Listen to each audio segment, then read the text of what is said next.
Sometimes we think, oh, I've done a lot, I prayed a lot, I went for Hajj, I did spend this much money, this and that. Well, realize that you are still using what Allah has given you.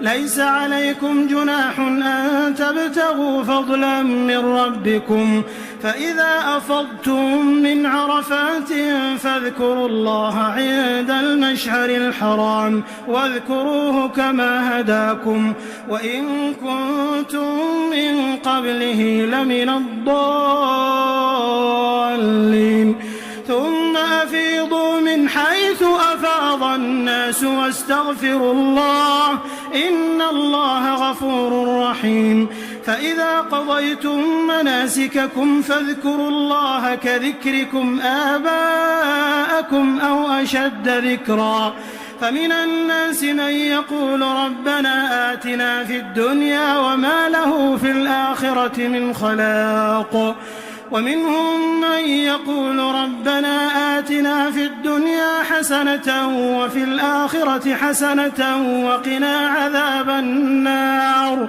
أولئك لهم نصيب مما كسبوا والله سريع الحساب. You're most discussed. Who do you really love? So in these set of verses, we learn about 5 key principles. First and foremost, there's nothing wrong with spending your time and efforts and focus in trade, in different ways of earning money and wealth. However, there's something interesting. Whenever it comes to seeking wealth and earning wealth, Allah subhanahu wa ta'ala phrases it in Quran as seeking the bounty of Allah. Because that's a different mindset. One mindset is that, look, I'm going to make an effort and I trust Allah, I'll remain within my bounds of Sharia, bounds of Islam, and I expect and trust Allah to bless me with a lot of wealth, with profitable trades. And the other one is like, you know what, I'm just going to rely on myself, my connection, my network, my intelligence, and I don't really care about the boundaries of Sharia. That's a different mindset. So here we see that, look, even during the time of Hajj, you can actually engage in trade. The second thing that we learn about here is not to be egoistic. Is to realize and be grateful that Allah is the one who has guided us, and that's why we are praying, that's why we are fasting, that's why we are going for Hajj. Had He not willed, had He not chosen us, we would not be one of those people. So do not look down at other people, rather care about them and share the message of Islam with them. The third thing that we learn is that even though sometimes we think, oh, I've done a lot, I prayed a lot, I went for Hajj, I did spend this much money, this and that.